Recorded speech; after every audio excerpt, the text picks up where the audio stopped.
You're listening to iFanboy Pick of the Week, episode 989. At this point with the numbers, I don't even I'm like, is that right? And I don't even know. It's going to get weird starting next week.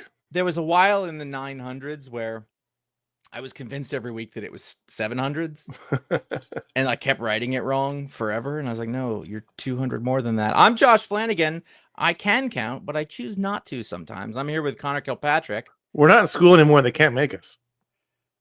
It turns out that doing math and learning how to figure out those problems is really useful and somewhat necessary in real life. And I think a lot of people don't understand that. Wow, that was pedagogic. That's the first time I've ever used that word. Welcome to iFanboy 2025. It's our 20th year of doing this podcast show program and our 25th year of doing iFanboy. That means that every week for 25 years, one of us, both of us, we read the books, and then one of us picks the book that they like the best. That is labeled the pick of the week, which is tragically not trademarked. Although at this point it should be. I don't think we could. It should be grandfathered in. There's some sort of thing like a common law trademark. Is that a thing? We will talk about the other not comics from. I'm an expert in bird law. We'll talk about that comic book, which we're about to do when I let him. There's other books that came out this week. There's a patron pick. There's a listener mail. It'll be a good time. If you want to know about the books that we're not even going to talk about here, there's the iFanboy after show. You can hear more about that later, and it can all be yours. There will be spoilers. I'm telling you right now. I could spoil your favorite book. We try to be thoughtful about it. We're not monsters, but you want to exercise your own caution. Thankfully, Conor had the pick. So it was last week I was not on the show, but it was the fifth week, and it was kind of light. I haven't listened to the show yet because I haven't actually read the books yet from that week. But this week was lighter for me. I think I had like 13 books or something, and it was partially because some DC books got pushed to next week digitally, which was strange. And so I finished my books kind of early, and I thought, do I really want to pick it again? Because it'll be at every issue. But the thing is, at the end of the day, Daredevil Cold Day in Hell, #3 is such a good book. Steve McNiven doing amazing work. Charles Soule writing a very not Charles Soule type book.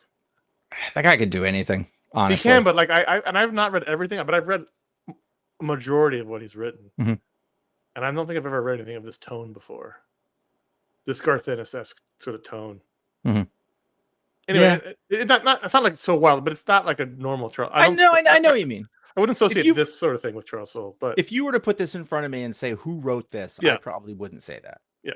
But I mean, like, the combination you want to talk about fitting into what that genre is and what he's trying to tap into, and it was a hole in one. The combination of the two, the story itself, the characters. I just was like, it's fine. It's Daredevil Cold Day in Hell. It's the whole miniseries. Fine. Let me say this. Great miniseries. Let me say this was the pick of the week. Yeah. I'm not. It's not even like this is a good choice. I read all the books, and I don't remember where I read this in it. Maybe somewhere in the middle. I was like, that's the pick of the week. There's no. I mean, this is.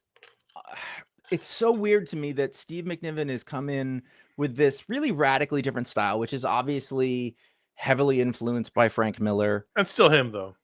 Yeah, but still him, but also just like this very different style than we know him as. And he's killing it. There were sequences in here. I'm trying to. Did I send you a picture of it? You texted me a picture. Yeah. Yeah, and there was just one. It's Matt's like on a flag pole, and then all the shots are coming down.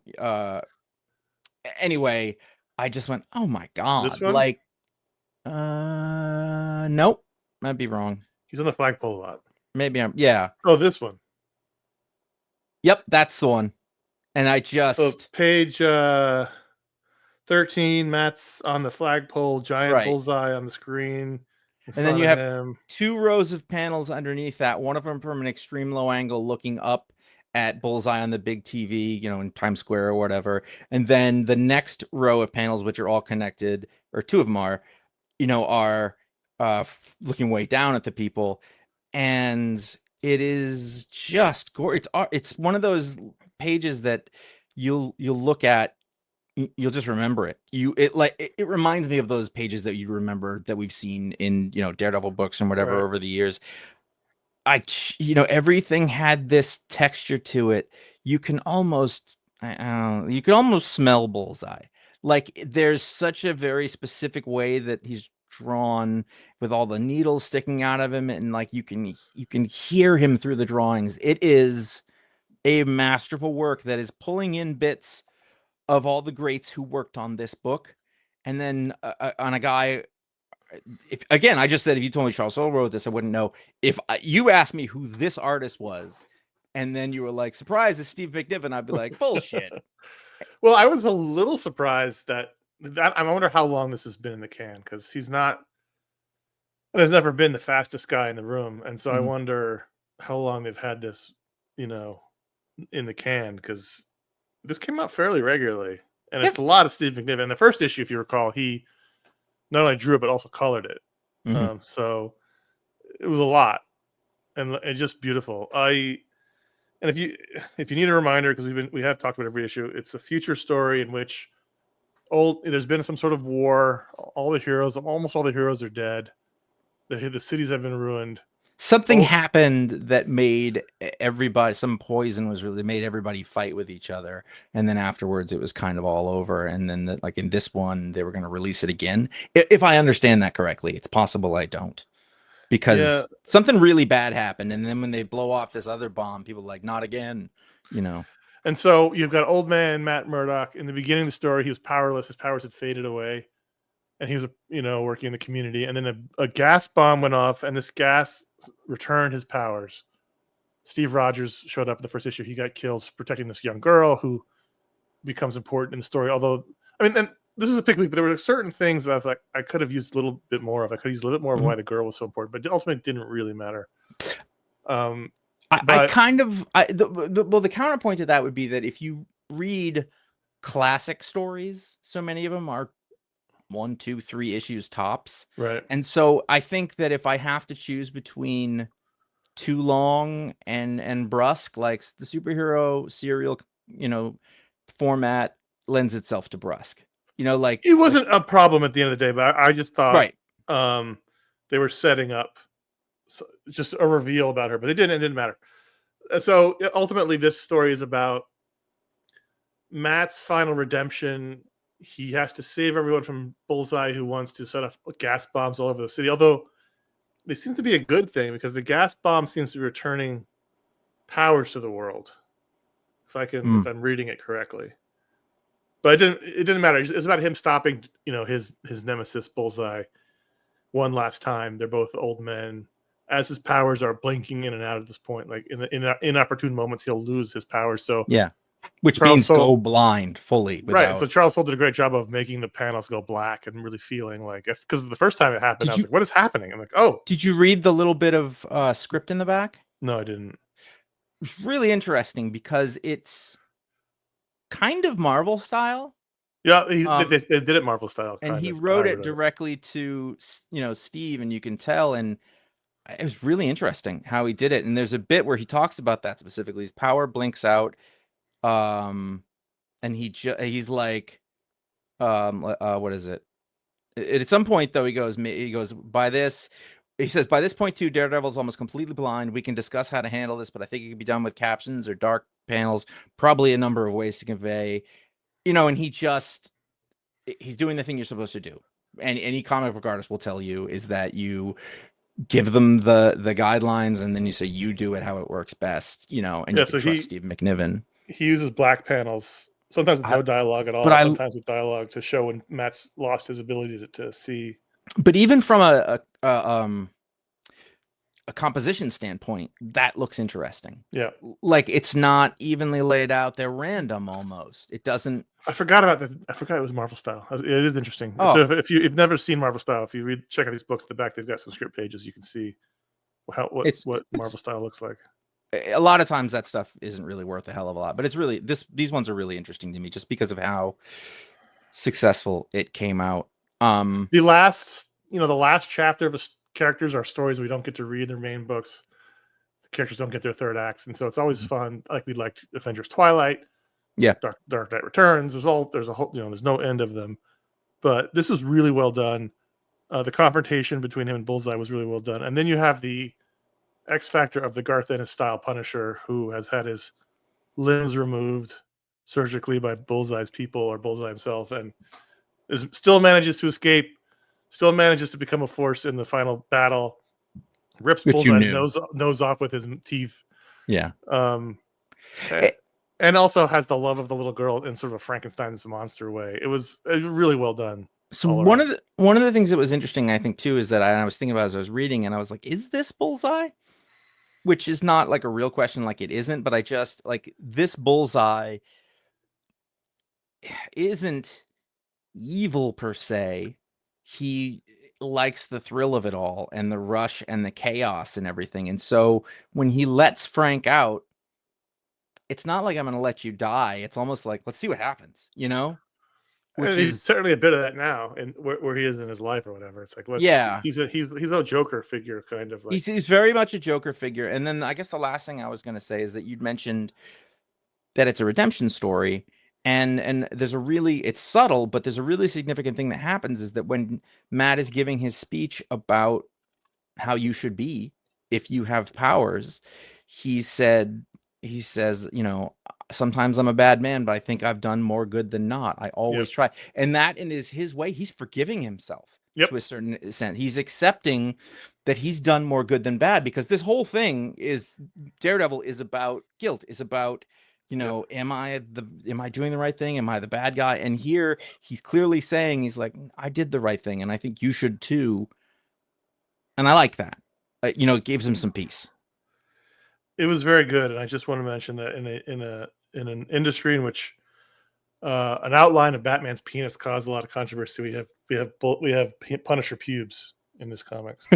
Just this was great. This is going to be I mean, they're all double sized, so it ends up being about 6 issues worth of comic. Yeah. Great trade paperback to give to people who like Daredevil, or just great Marvel comic or great comic in general.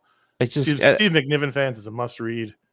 Great as work by a Charles Soule. skill craft thing. If Yeah. you're, like, if you're looking for Garth Ennis style, superhero comics, this is kind of the best thing I've seen for it in a while.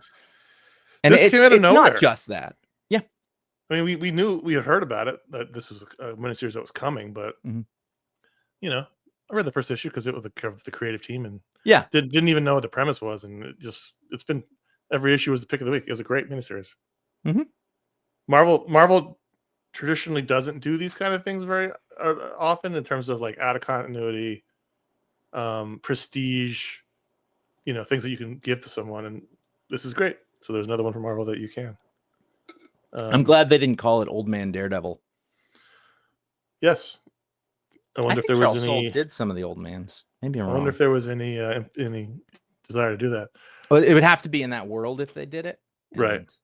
they shouldn't. So I did think for a minute about One World Under Doom #6 from Ryan North and RB Silva. This is 6 of 9, so this would be the end of Act 2 of the story. And the end of Act 2, we get the reveal that whilst the trains are running on time and the healthcare is free, there is a steep price to pay for that, as the heroes infiltrate or a small group of the heroes infiltrate Latveria to find out how Doom's power is so intense and strong. It's because he's sucking the life force out of his citizens.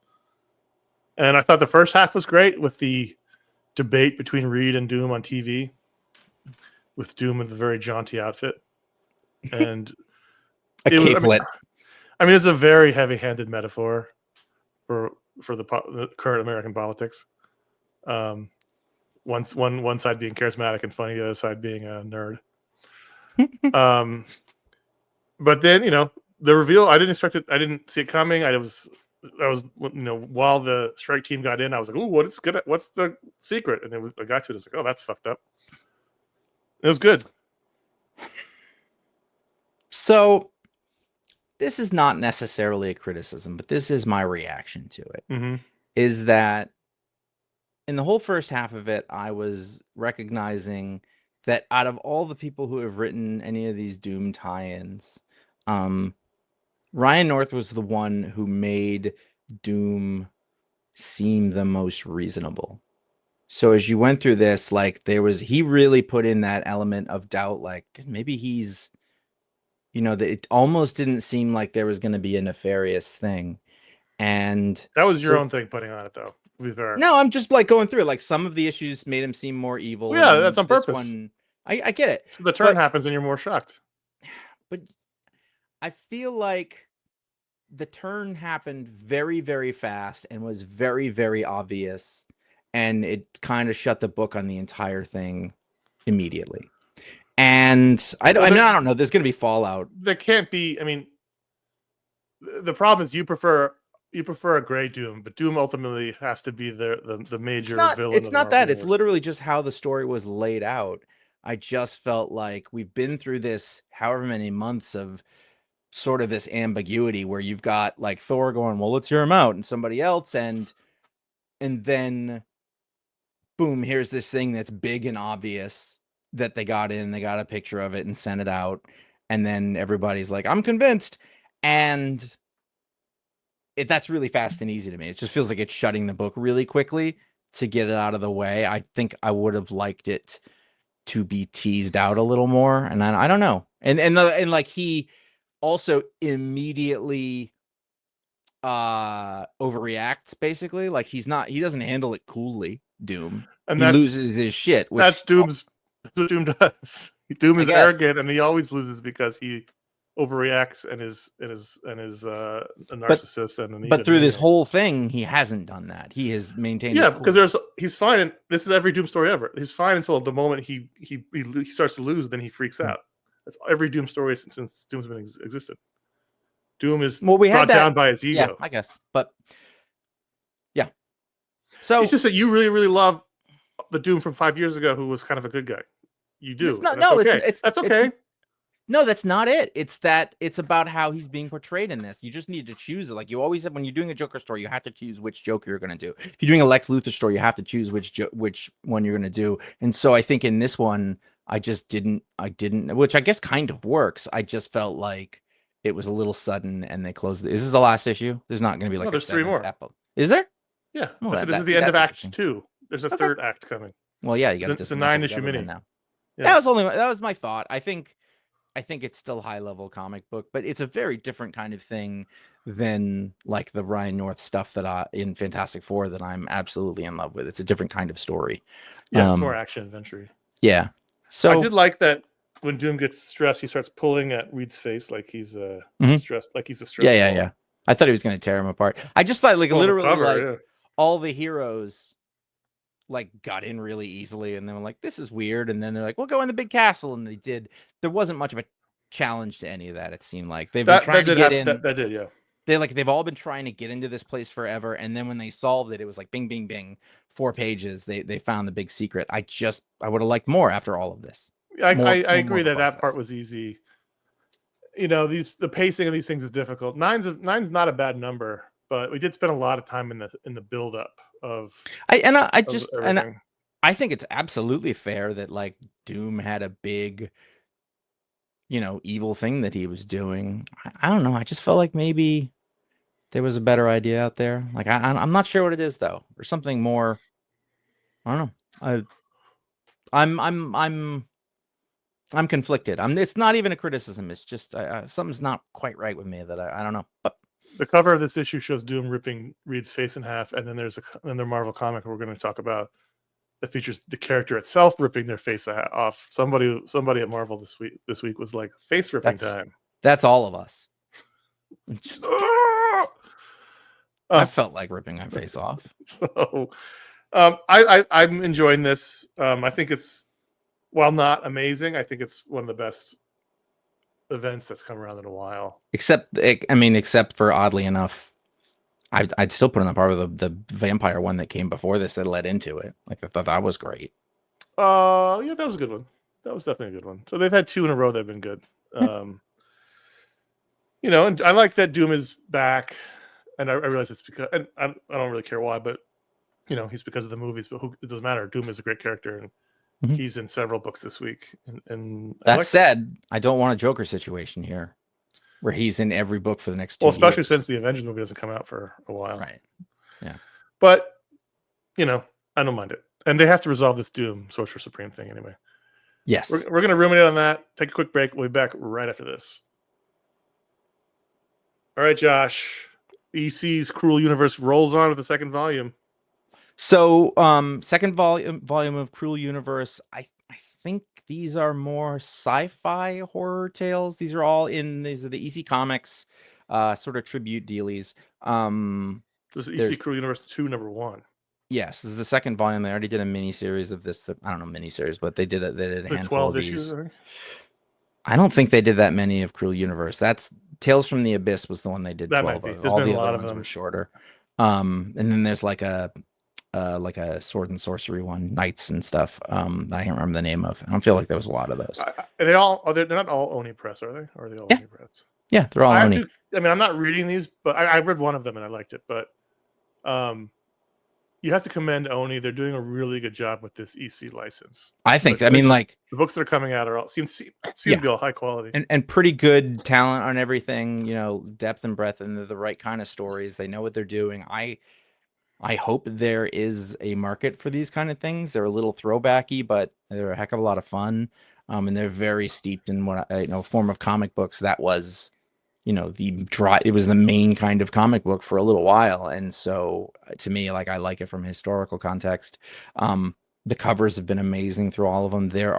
I looked through all of the, in the preview copies we get, you see all of the variant covers and go through them. And Tom Fowler's usually got one in there. There's a Liam Sharp one in here. There's some beautiful covers in there worth looking up if you get a chance. Anyway, so you've got 3 original stories in this one, by Jay Holtham, and David Rubin, Ann Nocenti, and Kano. Remember Kano? Remember Nocenti? Yeah. Great. And then Greg Pak with Charlie Adlard. And they're all like short, punchy little stories about something that seems good and is evil, and they're fine. But the thing that I wanted to bring up here was at the last story in this is a reprint from 1953, from an original EC book by William Gaines and Bernie Krigstein.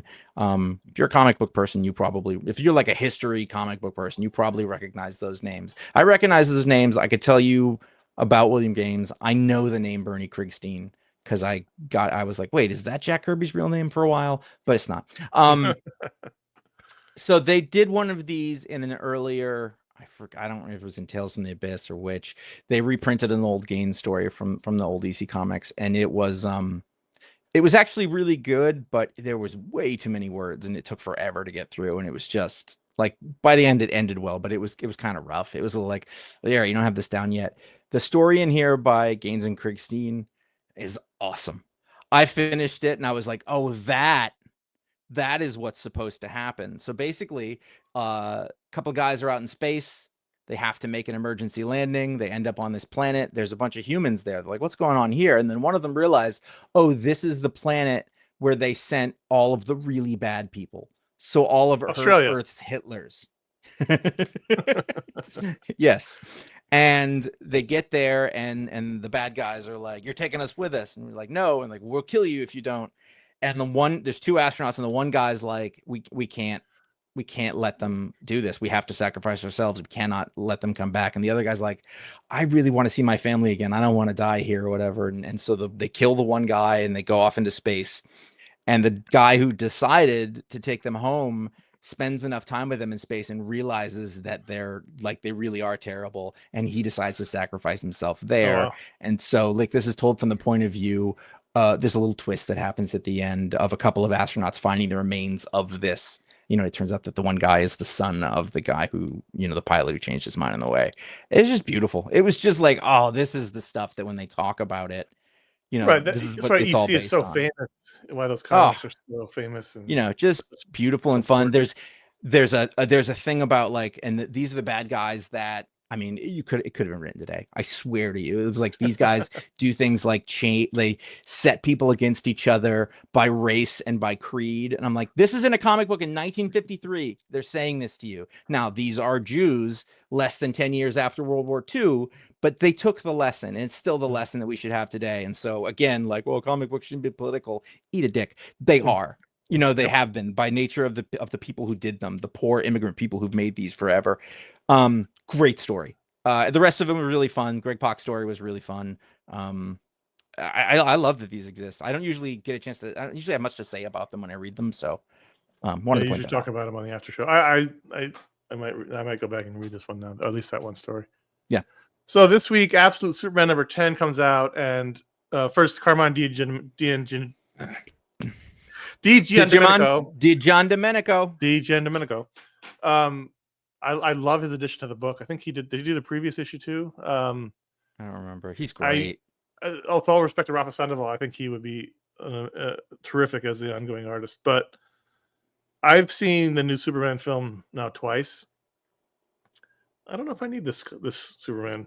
And after that, it's not like I we're back. We've been reading Superman this whole time. Mhm. We've been loving Superman this whole time. It's not like I'm rediscovering him. But after that feeling of watching that movie twice now with big crowds and talking to people about the movie who don't read comics, and Mhm. I read this darker, more cynical Superman. I'm like, I don't know if I need this. I'm pretty happy with a non-dark and cynical Superman.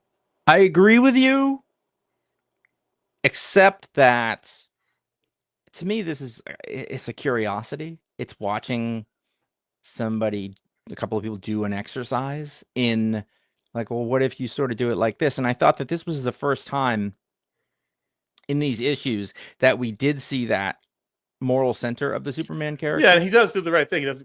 But I this was thought the he was first time they murdering those really, guys. He wasn't murdering them, and right. that was good. And So I think that they've been leading us to this point where you're like, Jesus, is he going to be the bad Superman? But Jason Aaron is no fool, and yeah, he understands that the heart of this is that no one gets hurt. right. You're going to save that fucking squirrel.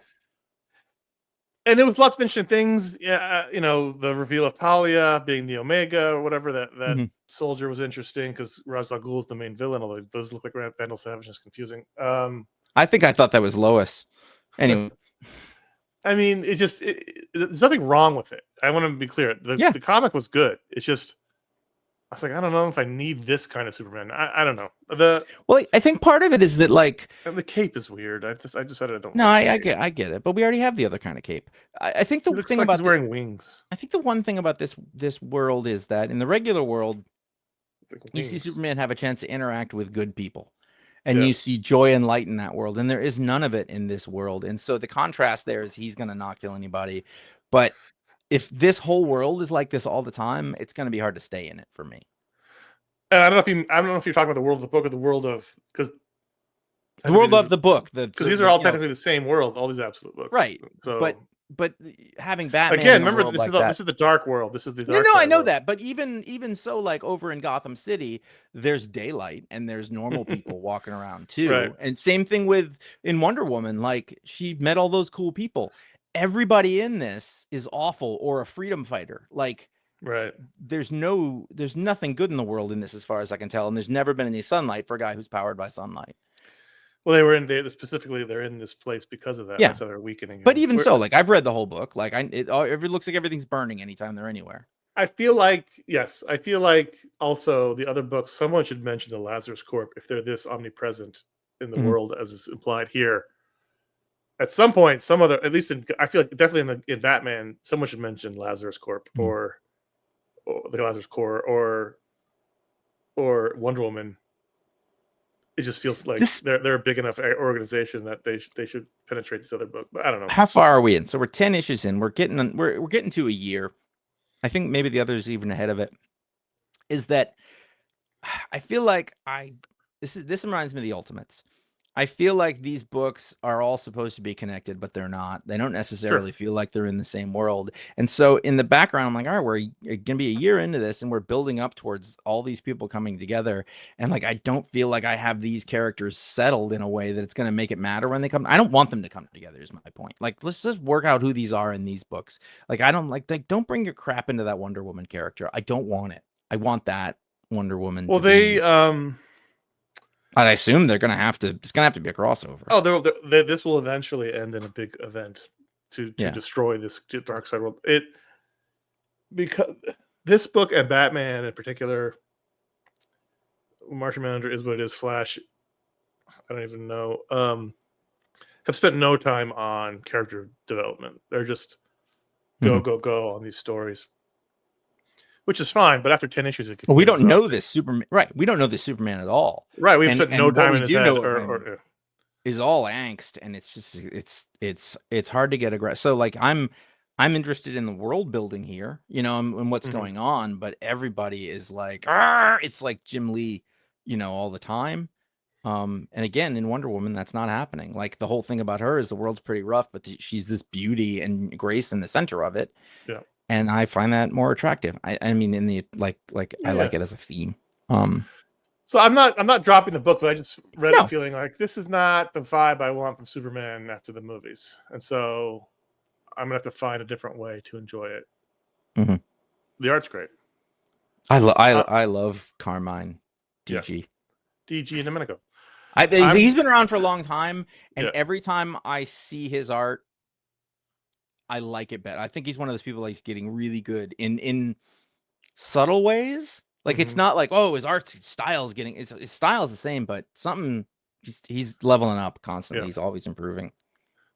Let's take a break. Let's talk about Superman amongst ourselves, all of us. Let's all look inside ourselves and decide what we want from Superman, and then come back and talk about more comics. I stopped a war. So this was the second Marvel book, Moon Knight, Fist of Khonshu 251 or 11, in which the cover depicts someone ripping faces. Um, Nothing to do with what happens in the issue whatsoever. So bizarre as a cover choice. Well, is So he still crazy? yeah, but okay. It's a metaphor. The last issue was 250.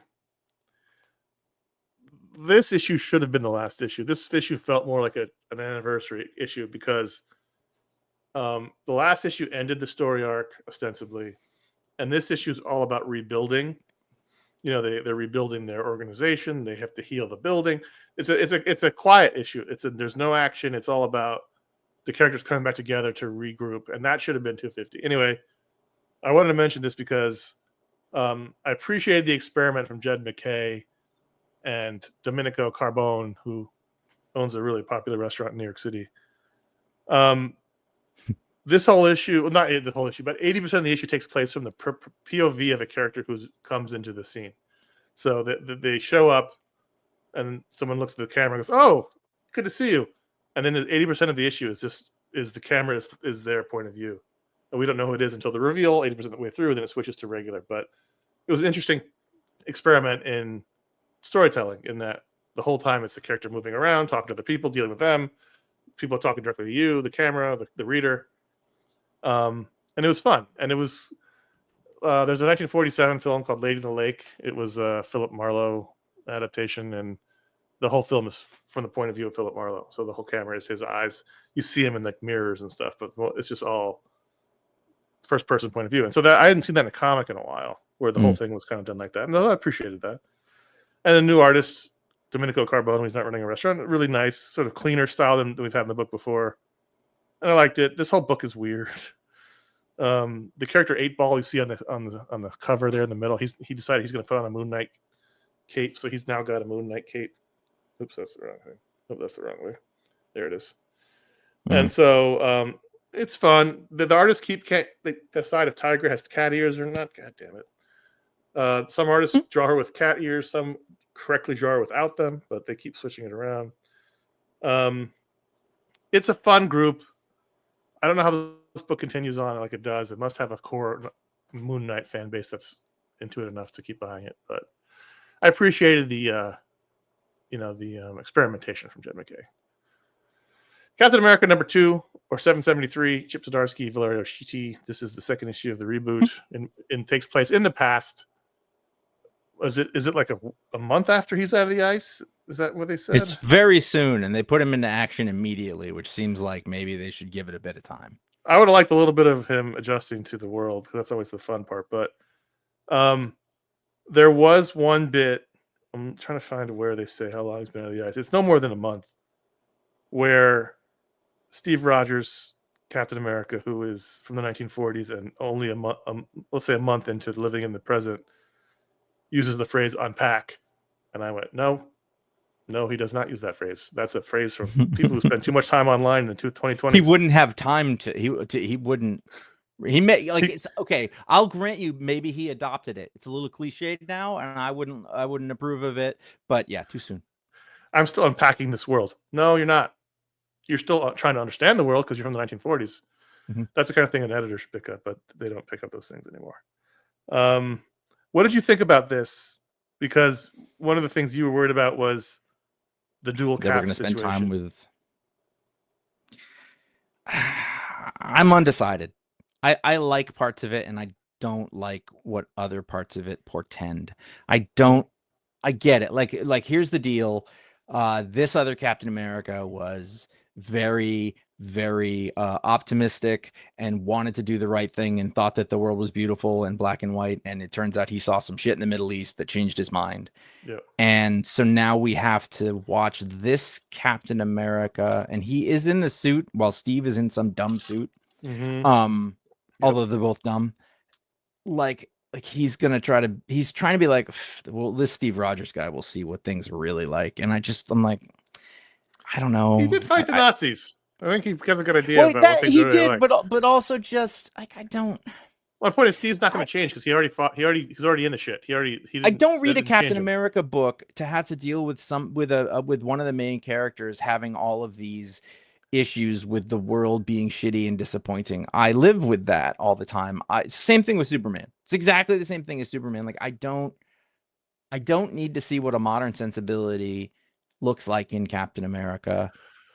Yes, but that is the conflict though, because Steve doesn't have that point of view, and so the whole issue is Steve being like, "No, we're going to go help people," and the other guy be like, "That's not our orders. We only do what we are ordered to do." And Steve's like, "Yeah, but I'm going to go help those guys." And so that's Steve's the correct Captain America ethos. Yes, and I just would like the camera to shift over to capture that 75% of the book as opposed to 40% of the book, which is what it feels like. I loved the ending. Yes. So they're again, this is the past, and I didn't trying to think about the implications of this continuity wise and how this completely changes like the history of Captain America. And this is canon. This is in the real? 2000s. Yeah, this is it. But this is the sliding scale of. I am fine with that, but it does feel like an Elseworlds kind of thing because they're putting his frozenness into the 2000s with they're fighting the Iraqi war. So anyway, wait, real quick though. This takes place like 10, 15 years before now. Whatever, now. It's not now. No, it's then.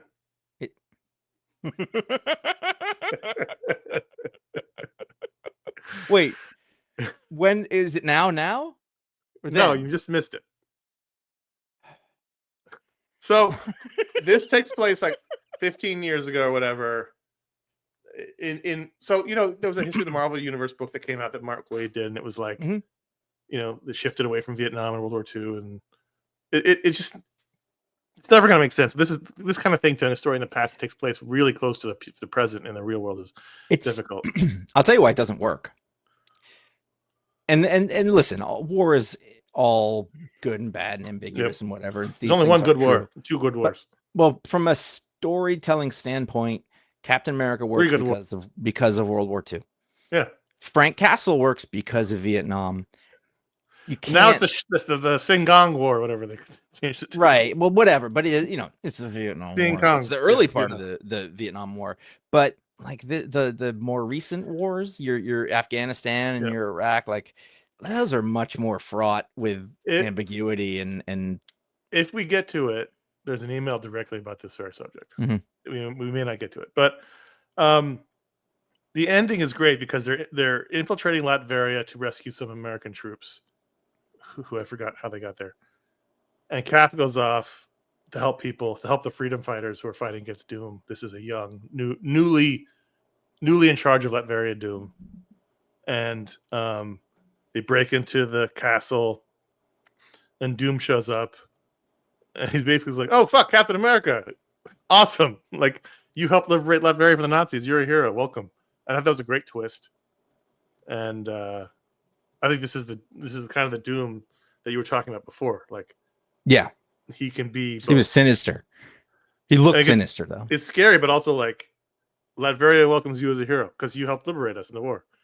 that stuff's great. I care less about the new Captain America. But can we talk about the real problem with this? okay. Can we just say, you remember the glowing spider, of course, Yep, yeah. which was an absolute wrong. We can all agree Absolutely. that, right? Every right-thinking person thought that. Right, okay. The eyebrows, the blonde eyebrows, as featured on the cover of this, yeah, that needs to stop. through the How mask. on earth? It's like they made a cutout for the eyebrows and they perfectly fit within, and that is not how eyebrows or fabric work. Oh, whoa. Yeah, that's bad. Yeah. And you'll see, like, I you know what? I don't want to see Captain America's eyebrows. It's weird. I don't like it. No one can draw it consistently. It's a bad costume. What are these? What's this? These little. It's a bad costume. I don't know why they. I mean, I get why they wouldn't have him wear his costume, because then they would take away from the current Captain America, who in the old comics was in the 50s, not right. The current Captain America, who apparently was a thing that everybody knew that none of us have ever heard of, and now has to be some figure in continuity that we're going to have to deal with for the next 10 years. He's the new century. It just. We talked about the worry here is that they would relegate Steve to the past and focus on Sam in the present. But look, this is a way better book than Straczynski did. Mm-hmm. There's a lot to like here. It's just not. Yeah. There's a lot. There's a lot that makes me go. I just, when you they're trying to thread the needle and fit Captain America into the world that we're in a modern way, but also keep him from the past. And like, I just feel like there was nothing broken. So the best don't way to do worry it is about not to do it. Yeah. Not to do it. Yeah. You didn't need to. Yep. Just have Steve Rogers be Steve Rogers. When did he come back? He fought in World War II, and he came back at some point and joined the Avengers. He came back. He's been around 15 years. Do the math on it. Just don't. He's been around for this long. Whatever. Everybody knows him. He's Captain America. Yeah. Move forward. Tell me a great Captain America story. Stop telling me new origins. It is unnecessary. It is uninteresting. I don't need your take on how Captain America is affected directly or indirectly by the Afghanistan war. I don't want it. It's not what I'm here for. Josh. I enjoyed it well enough. I feel like I gotta go into we're listener supported stuff, and please help support us. And I'm just like, Steve Rogers. Listen, he's very important to us. It touched a nerve. As I was talking about it, it was upsetting. It's been so long. It's been so long where they have been afraid to tell. It's been since like Mark Waid's run that they've been afraid to. But they had this great. Chris Evans was a great Captain America, the most famous Captain America version out of all of it. He's great. He's the Captain America. They did it right. But now they're trying to square it with this other stupid. We're listener supported. You can directly support this show by becoming part of a great community on Discord and Facebook, voting on the Patron Pick, getting a Patron Power live on the show. You join the monthly Patron Hangout. This is at patreon.com/iFanboy, as shown on the YouTube screen. And as you're hearing out of my voice now, $10 or higher, that's when the goods get good, you see. There's an ad-free version of this show and all of our shows that you'll get on its own RSS feed. It works just like this. You subscribe to the thing, you get your podcast delivered to your device. It's no different. It's just there's no ads. So that's $10 higher level. Then you will get the Pick of the Week show. This one you're listening to a day early. It comes out on Saturday via to the patrons, and you will have access to the iFanboy after show on Sundays, which you can do with audio or video, I believe. Yep. Where we talk about all the books that didn't make this rundown, which has been a request that has been around for a long time, and so it has been delivered to you. And I think all those things are starting to sound pretty worth it. There's a discount if you sign up for 1 full year. You can now send or receive gift memberships. You can go to patreon.com/iFanboy and add /gift if you want to deal with that. iFanboy.threadless.com. That is our merch store. I mean, primarily it's a t-shirt concern, but there's other options. There are 23 designs there, which is absurd. Here's the new design here, which is, it's weird because I have only noticed right now it is sort of reminiscent of one of those movies that's out. I have no idea what you're talking about. I definitely didn't wear it to said movie. No, why would you? Yeah, because I But don't want it to get is weird arrested. though. Like you're suddenly like, oh wait a minute, this is such a weird coincidence.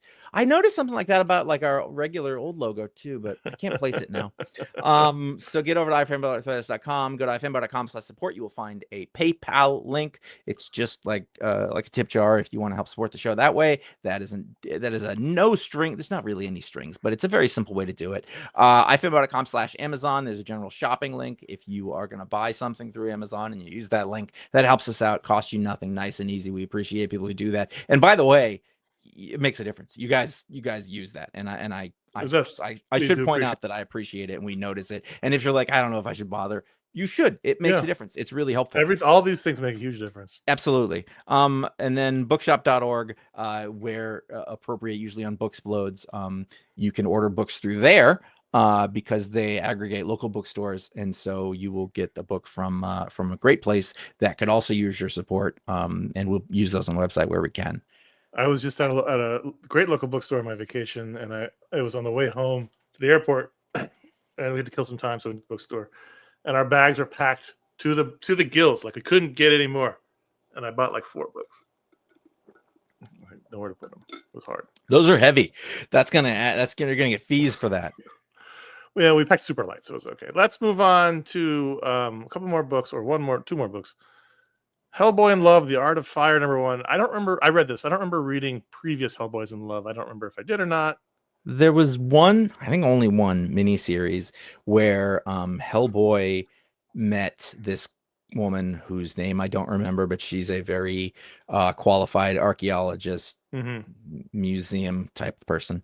And I think she's British, and they had a good rapport, and they sort of flirted with each other, and they just Anastasia Bransfield, archaeologist. And they all have names like that. And she's cool and smart and spunky, and they don't likes the Yankees. They don't. They don't focus on the fact that he looks like a demon. Like other people notice it, but like we just accept that, and I think that that's the best way to go. There's none of that. Like, well, will you love me if I'm ugly? You don't worry about that. They get along with each other, like each other's company. They do whatever. That was a really fun little miniseries, and what I really liked about it was a lot of Hellboy stories are they're a small piece of a larger story, and they tend to be very quick shots and sometimes relatively ambiguous. And this is a little more straightforward. It's a bit of a romance adventure comic. I really enjoyed those last ones. I want to say there's 4 of them. This is only 2 issues. She wants to find out more about some old witch mystery thing, and they go to a volcano in Iceland or something like that, and he's like, oh, I can totally talk to this dead witch, and guess what? Things go wrong, but she's such a baller. She's like a Lois Lane, like she's not afraid of shit, so none of it, he's not saving her. She's a partner. It was fun. I really liked it. Yeah, I did too. I initially was not going to read it only because I hadn't read the original one, and then I looked at the cover. But that didn't matter. The art's great, and then I looked at the cover art was also the interior art. I was like, oh shit! And so I loved Alex Nito's art. It's very sort of cartoony, had a bit of a Cliff Chang vibe to it. I think it's just cool that like Hellboy died at some point, and I was like, I guess that's it for Hellboy stories. But this takes place in 1979. You can just keep telling Hellboy stories, so even if he's dead or not. And for a while, I think I like the art the rule was if it's straight Hellboy universe, main continuity or whatever, only Mike Mignola can write and draw that. And I think at some point they let that go, and now they can do these other things.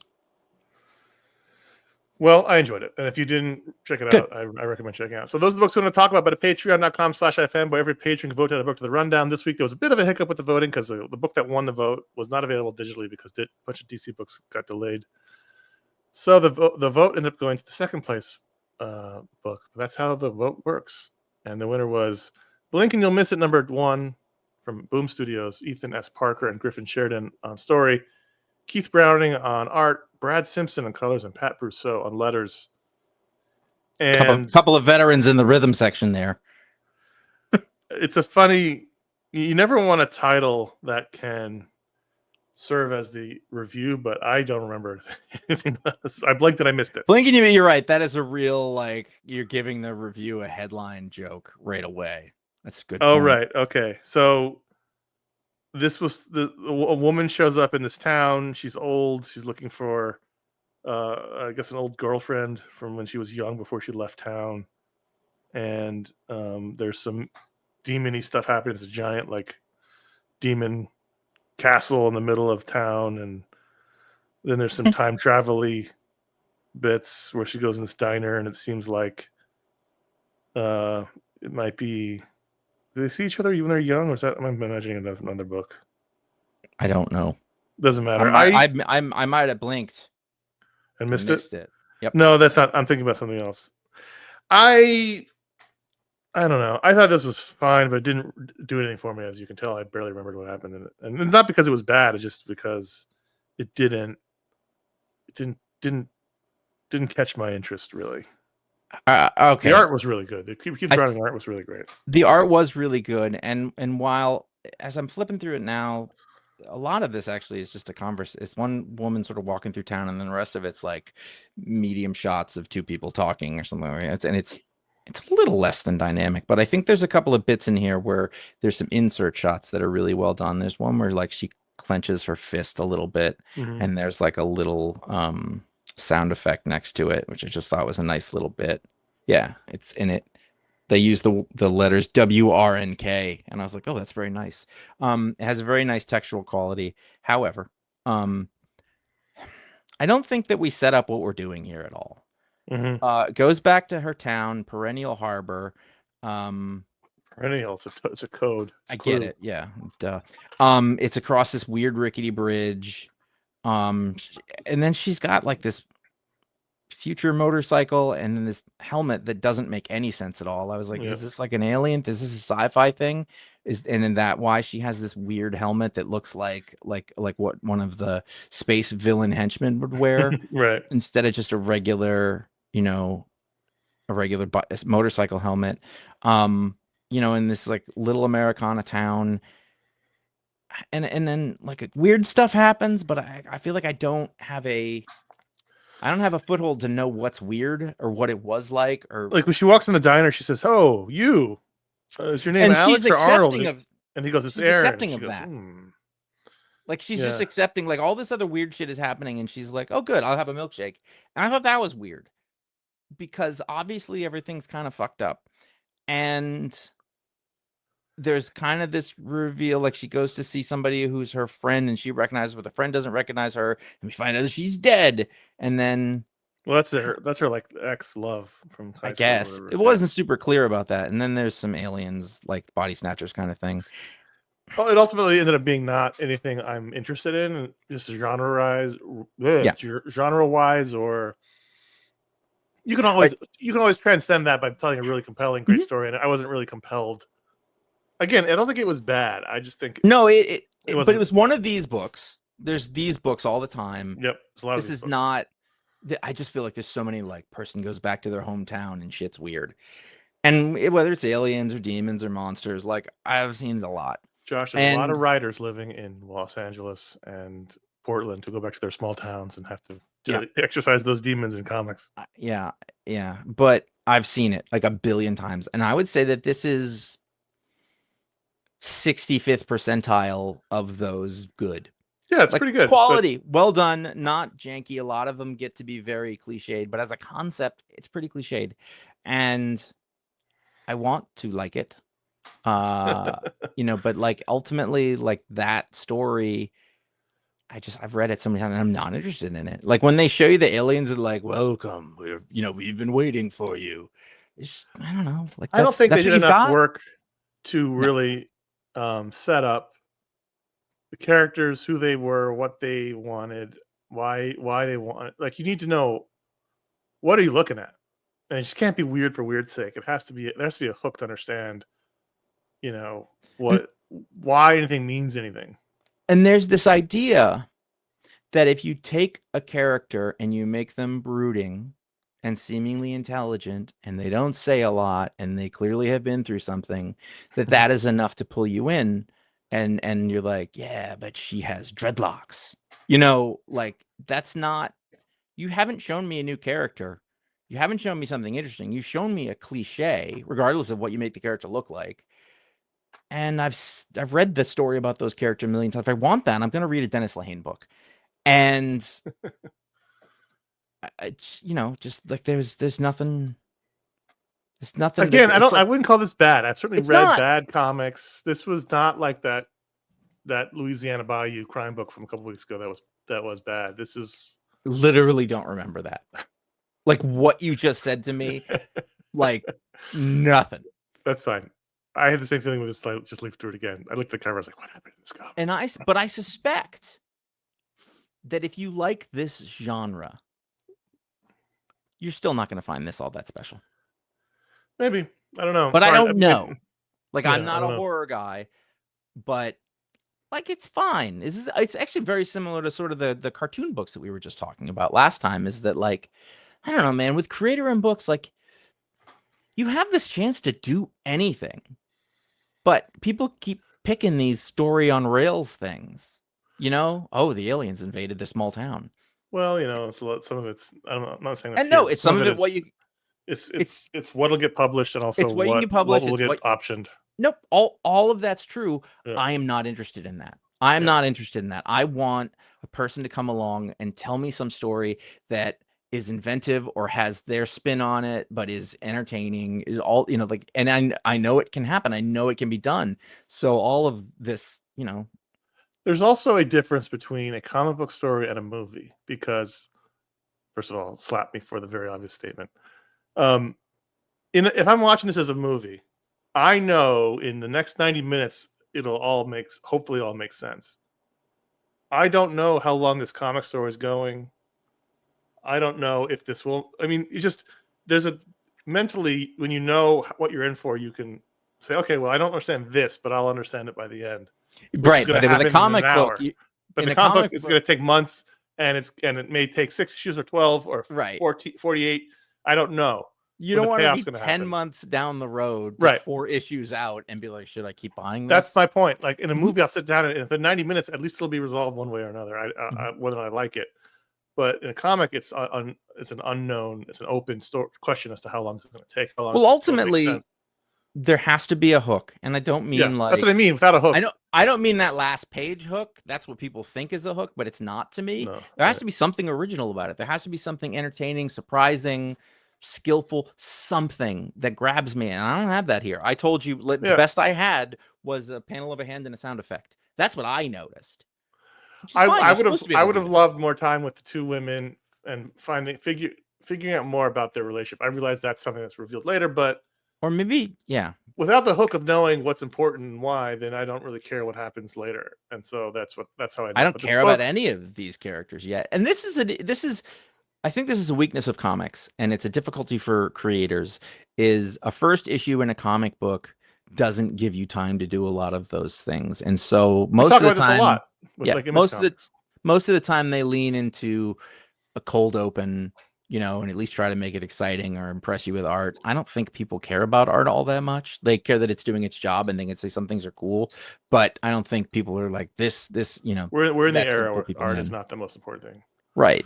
And they should. I'm not, like And this is the downside, with a Marvel and we have to move on because we have so much more to do. If a Marvel and DC book, I have an emotional and historical knowledge of the main characters most likely, and so I Mhm. can extend a, a bridge. I give them more rope because I know ultimately at the core who Batman is. So I know if it's confusing now, at least I know who the character is. Here it's confusing and I don't know anything about the characters, so I don't have any hook to go with. So it's tough. Well, okay, here's a perfect example, because there are books that come out from IDW and Boom and Dark Horse that are good right away, and you can tell it's a thing. So take Beneath the Trees Where Nobody Sees. Yeah. Serial killer story. I don't really like serial killers all that much, but right away everybody's a cute fuzzy animal, and the main character is really interesting because Well, you you have are the characters established enough where you are they're telling interested in they're them. one way or another, they're telling you something about you that is a hook to it, that's I want to know more. And then what is going on around it, the very fleshed out world where this happens, it's all interesting. And every book should be that. Well, on the other hand, you have I don't remember the name of the comic, but it was that was it Boom? Remember the story about the town that disappeared? Yeah, Aftershock. Ed Brisson. I don't remember. It's I called don't remember. Aftershock. No, Aftershock was the publisher. Oh, I anyway, don't the point remember is, I think it in the was. first issue was the opposite. We didn't know a ton about the characters, but the story, we got the stakes of the story real quick and understood Yeah. the stakes of what happens when a town disappears. So we've met the characters The along the way. Displaced. No, it was Boom. I'm wrong. But we got the Aftershock doesn't exist anymore. Doesn't it? I don't think it does. We got the high concept story right away. Here, I don't know the characters and I don't know the high concept. I'm not interested. Let's rate the book. Blinking, you'll miss it. Number 1 out of 5. 2.75. Oh man, and that's generous. 2.6. I'm saying 2.6. We're like a mind. I was going 2.65 when you said 7.5. And I was like, well, that's pretty close. And then you went to 6. So I was right in the middle. So I'm going to say 2.65. I like the art, I think, more than you did, but that's fine.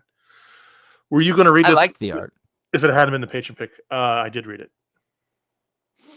I did, actually. Yep. I was about to say no, and then I remember that I did because I actually thought the title was interesting. And when I read I'll read the synopsis, and if I see a lot of boring cliche things, I won't bother usually. Dark Horse. I think I know more about the comic from the synopsis. I think that's why I know that's her like old love or girlfriend from the synopsis. Yeah, because that wasn't clear to me. Not from the book itself. That happens quite a bit where these books where the synopsis tells you more about what's happening in the actual first issue. That should. And then, are you sticking with it? I'm not going to stick with it. No. Well, there you go. It's like a Becky Cloonan kind of art. It did. Patreon.com/iFanboy. Thanks for being patrons. Thanks for voting every week. We appreciate that. Now we're going to move on to the Patron Powers segment. This is where if you're a patron at the $5 or higher level, you get a superpower live on the show, much like Spencer Bills. Spencer Bills. Did you spend her bills? It's a good name, Spencer Bills. He's Spencer Bills. Sorry, I'll stop. Spencer can turbocharge anything, from a car to a sandwich.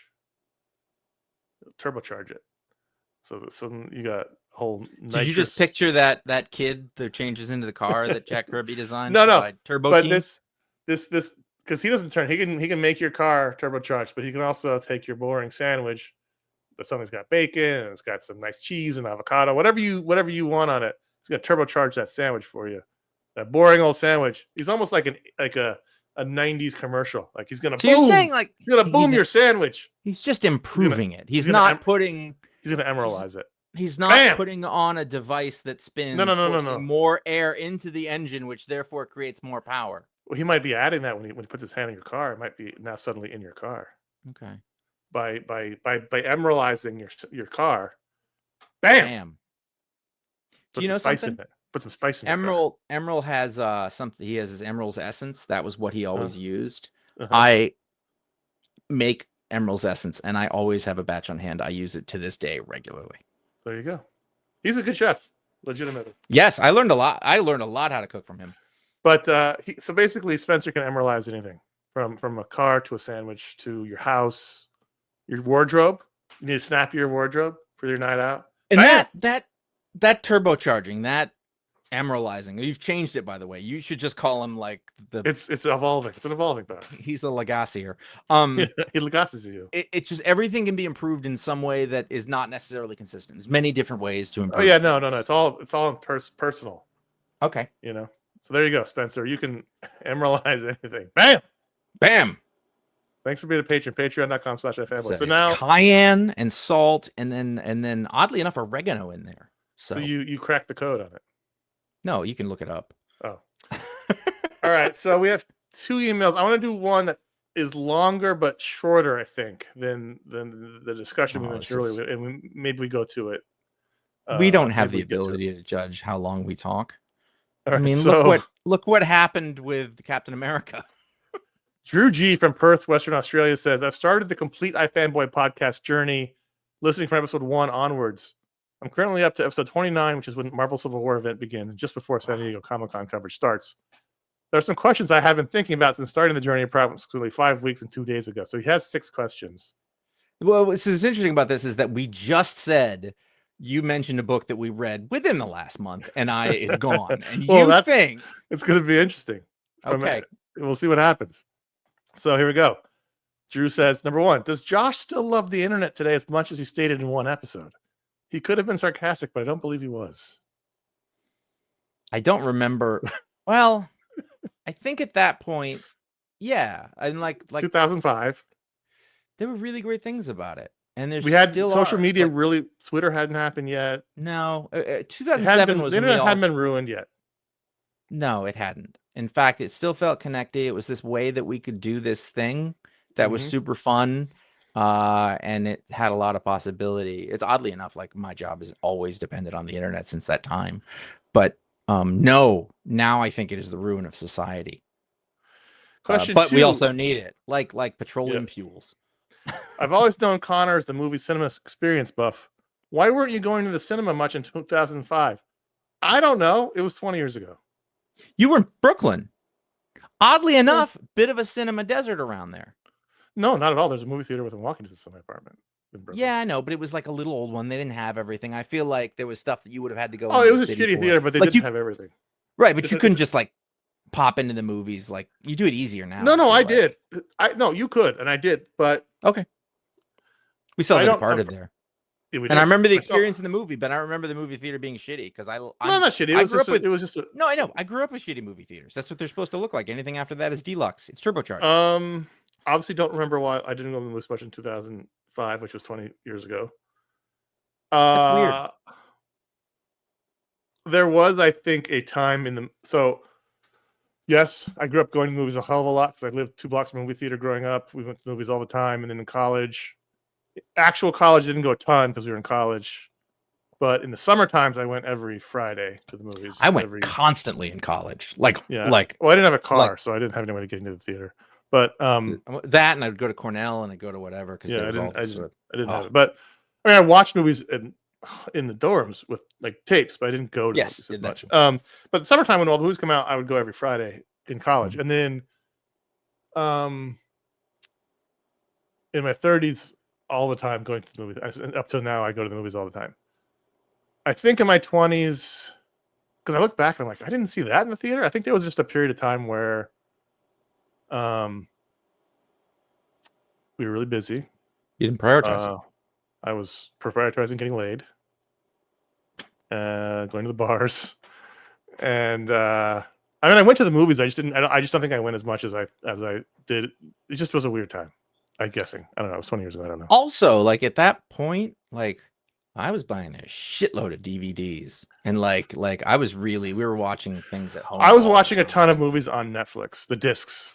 In that time, I was really doing a lot at that time. I don't know why I wasn't. I was going to movie theaters. I don't remember you not going to movies. I don't know. I'm making all this up. It was 20 years ago. Question 3. Conor, is your heart as cold now as it was in the 2005 as agreed to by Josh and Ron? I don't know. I don't remember that. I don't even remember that as like a thing. That had to be a joke about something. I don't know what that means. But his heart is not cold. He's almost. I feel too strongly. I have too much empathy. Well, he's more caring, and I'm very empathetic. They're different. No, I have a strong amount of empathy. I know. Too high. Mine's problematic. Question 4. Tricked by Alex Robinson was the first official Booksplode, right? I guess. The first trade we talked about in the show. No, because a Booksplode needs to have its own dedicated episode. And we did talk about a lot of trades on the podcast. So we were just like putting in a segment trying to figure out we would do trade reviews in the show itself for like 5 minutes. We did that a lot until we started breaking them out into their own episodes. Well, you want to talk about a book that I was looking forward to so much. Tricked by Alex Robinson was like, that may have been my most anticipated book of all time. But no. It needs to have its own episode, which it didn't. Question 5. The idea of a frapper map boggles my mind for some reason. How do you guys look back at that concept? It's just a map. Just a map. You put your little pin in the map. It's the same thing as if you go to like a touristy place and there's a map of the world on the wall and you're supposed to stick a pin and put it in there, and it's like, wow, look at all these people came from all these places, and then you look and you go, oh my god, these people are from the same place I'm from and whatever, and it was awesome. Like it was just so cool because so like, for people who somebody from Germany is listening. There's a person in Africa listening to this show. Yeah, so in the beginning of the show, there was a program called Frapper Map, where you could go put your location. It was a very virtual map, just like Josh said, and we did that every episode. We would highlight people, and it was a way to visualize where the listenership was. It wasn't weird at all. Just a map. I mean, literally just We that. could say it was like reading the roll call. Oh, so and so here from Ohio, We and made jokes about where people lived, and it was all in fun. I was just at a tourist attraction on my vacation, and there was literally what you just said. We typed our name in, it showed up in California, and it was our giant map of the world. Like, it's just normal. 6, I feel Josh was crying out for digital comic book distribution in 2005. It definitely sounds like the podcast saved his comic book interest. Do you agree? I think so. yeah, I think without the show, you're not reading comics right now. yeah, that has a lot to do with my makeup than anything. Like basically, yeah. I don't like chores. I don't like to have to do things over and over again, but this gives me a reason to, and then the reward feedback that I get from doing this makes it all worth it. And there's no question that I love the art form, and I love the art form more now than I ever have. But you know, when you read I thousands and think you would have thousands of fallen off of comics, it if you hadn't I had the would show have. to do. And I think what he means is that in the very beginning, you were having a hard time getting your books. Like you were driving Yeah. across the valley to get them. In some shows, you were like, I didn't get my books this week. Nothing to talk about. Mm-hmm. So I think you would have benefited from digital distribution back then. Well, there was no way to read it back then. Drew finally listening to the early episodes makes me miss the fact that Ron isn't regularly present anymore. Something I never realized was he was there from the beginning. It's also nice to have an X-Men fan present. I also love he was the only fan of Wizard magazine during its dying gasps. There's a lot of questions in my mind about what happens between 2006 and the present. I'm excited to keep listening to find out. I love being taken back into the past state of comic book fandom, a time I would look back fondly on. Thanks, Drew. See, Perth, fun. Western Australia. We would have called you out. We would would have. Look, there's Drew from Western Australia. Right. And we'd be like, what kind of spiders you got down there? Or was it this week, or was it recently that you... Yeah, you made fun of Australia this week when I was talking about the EC. I didn't make fun of it. That's a historical fact. That's what the criminals No, yeah. It's a penal colony. Right. You're all descendants of evil men. So... what did they call it? It was called transportation, or there was a word... Like you weren't set... I forget what it is. I've read several I appreciate the questions from Drew and the look back, and you know, it's a weird thing that I sometimes forget that those episodes are still out there and you can listen to them, and people do it all the time. All right, thanks for writing in. Contact at iFanboy.com is how you can get on the show. We appreciate your questions, your emails. There was another email I had in the script about timelines, but we were running long, and we'll get to that one another time. But thanks for writing in. Also for our Media Explode show, put Media Explode in the subject line. Real quickly, we got a different segment right now. I fanboy at the movies. I went and saw the Fantastic Four First Steps. I want to talk about it really briefly because I missed the show, and I had lots of thoughts. I'll try to keep them brief, but I have a lot of thoughts about the movie. I was so mad when I came out of the theater that I wasn't able to do the show because I really wanted to talk about it with people. So I saw it about 2 days ago, and I gave it 3 stars on Letterboxd. I thought that the cast was great, as Marvel always does with the cast, and I thought it was. I loved the look and feel and the design of the movie. I loved the production design. I loved the way that their world looked, Earth 828. But man, they made some bewildering storytelling choices. It felt like they skipped the first act of the movie and jumped right into Act 2. You know, like they didn't do any of the work to make you care about the world of the characters. I thought that they really assumed people knew way more about the Fantastic Four than they might. So, like, I realize this is the 4th attempt at a Fantastic Four world, but the last major one was 20 years ago, and this is not like Superman. You can jump right in because everyone sort of by cultural osmosis knows Superman, Batman, Spider-Man. Everyone else, you kind of have to do the origin, or at least or explain the characters. So, like, when the movie was over, I asked my wife, who reads comics but doesn't read Fantastic Four books, to explain Sue Storm's powers. And she said, well, she turns invisible, and she sort of manipulates rainbow light. I was like, she doesn't manipulate rainbow light. She makes invisible constructs, and they were showing the rainbow to show that there was something there, but they never explained her powers, what she was doing outside of turning invisible. She was just doing it. It was never explained. They ended up coming across as like those random Marvel energy powers. Right, basically. Which is not what they were, but they never explained it. They didn't have Reed stretch for like 45 minutes. So if you didn't know, you thought his power was he was super smart. So Stuff like And you that. haven't listened. You have not listened to the I haven't show listened to yet, the show yet. because that was really like a big thing. Was you just completely wasted Mr. Fantastic? He didn't stretch at all, and when he did, it was so boring. You could have done all those things. And I brought up like Ryan North had him make a gigantic bubble that he had to get as many people in as possible, and the vampires were attacking it. There's all these cool things you can do, and we finally have the technology to do it. And you were like, he goes up a building. In the credits, there was a still image of his face being yanked. Yep. That was more fun than Gags, anything they did. visual in the movie. gags all over the place you can do, and they just left it on the table. With the really short runtime, and then we're normally a proponent of shorter movies, but I think these movies need to be longer because there's a lot they need to do. They need about 30 minutes of character and world building to make you really care about and understand the people and the world around it. I don't know why they had anything with Ben and that teacher. It didn't mean anything. Didn't have anything. They didn't pay it off at all. And so, like, it was like their attempt at giving someone character because they didn't spend any time with anybody else enough to really make you care. If I didn't know these characters, I probably wouldn't have cared about them. It was fun. I really loved Galactus. I really hated what they did to the Silver Surfer, but man, I thought it was so weird to just go in and cold in the middle of a story and assume you know everything about these characters already, and you just don't. People don't. I do, but people don't. It was weird. It was a weird movie. I liked it, but it was a weird movie. It's just like it all seemed fine. It just felt like it was missing something. Yeah, because it was missing made you stakes because you didn't know anything. Stakes, and also, just like caring about them. And one of the things that, again, we do this forever, is that cartoon at the end should have been in the front because I at least told you who everybody was and what they could do. I mean, to me, I think the problem was that it's a movie about a family. This is where Mike and I got to mention. There's nothing about the thing's sadness about being it was just weird. They resolved it. They told you like, oh, I'm over that, Reed, and they got rid of it that way. But what I was going to say, there was no sense of them as a family. In the old days, one of the things that was revolutionary about it was that they lived together and they fought together and they would fight and they would disagree, but they were a family and they came together and all those things. In this one, everything was hunky-dory. And so that family dynamic, wasn't present. And that's the thing. I mean, what, you never watched Fast and the Furious? It's about family. Right, yeah. It was an odd movie. I don't think it was a bad movie, but it was an odd movie. It was underwhelming. A wasted opportunity.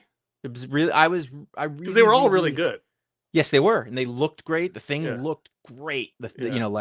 You did your research on making him look like Jack Kirby's thing. But ultimately, I wanted it to be so. I really like, and I didn't get my hopes up too high, but I was like, man, I want them to nail this. I want to feel, I felt in the Doctor Strange movie when they first showed Jim from The Office as Mr. Fantastic on that, I was like, I got pumped when I saw that. It wasn't because it was him, but just the idea of it being great. And so here I just was like, and it just like, so you go to a really great restaurant and you walk out and you're like, I don't know, it was fine. Like it was like that. And I was bummed about that because there were really cool moments. This was the chance. As much as I was bummed about Norrin Rad getting sidelined, I thought when the surfer was surfing through the fire, that was awesome. I thought seeing Galactus was so cool, especially since the last couple of films were. Do you know who he was? The actor, yeah. Yeah, I was like, that's Finchy from The Office. Yeah. That part was cool. It just felt like, and then I thought, they sending Galactus to like the main Marvel universe, like the MCU. Like I was trying to figure out how they were going to connect it, but I don't know. It just felt like we jumped over the part that is important to building the stakes for the rest of the movie, and we jumped right into the surfer showing up, and right into the conflict. And it's like, wait, what? Well, I want to spend some time with these characters. I want to spend time with them in their house, and I want to spend time with them in the world. And how is this? We got a really brief glimpse into how they have made this a utopia, and I like the idea that this is the first time they fail, right? Like they always solve the problem, but they went through that so quickly that it didn't really register, like that this was the world that they had created by being the Fantastic Four. But because we skipped the first 30 minutes of the movie, went right to the surfer showing up. Well, you skipped the show, so you're out of time to talk about this. If you wanted to do this, if you wanted to do this, you should have made it work, is what I'm saying. All right. That's it for the show. So speaking of, so a month ago we had the Superman review. Me and Josh and our old pal Ron talked about Superman, the new movie. I saw it again afterwards. It holds up. I did Very too. good. It's a very good movie. Took my son. He liked it. Great. Awesome. Gordon the intern loved it. He's currently in my apartment. He's downstairs. 3 weeks ago, Josh had his Talksplode interview with Chris Condon, burning up the internet with all kinds of conversations about how he broke into comics. People are bewildered. Last week, the aforementioned Fantastic Four First Steps review, also a bad title. Mike Just picture a giant baby. Well, I mean, I get they're trying to reference Franklin, but like it was just a dumb title.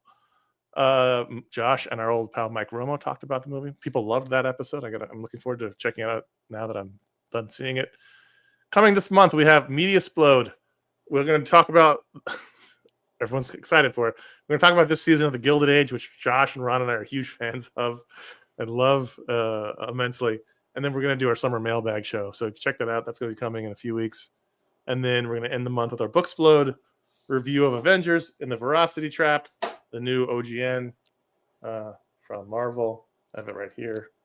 It's big and oversized and beautiful. Look, it's Captain America. Remember that guy? We liked him. So that's the Booksplode coming at the end of the month.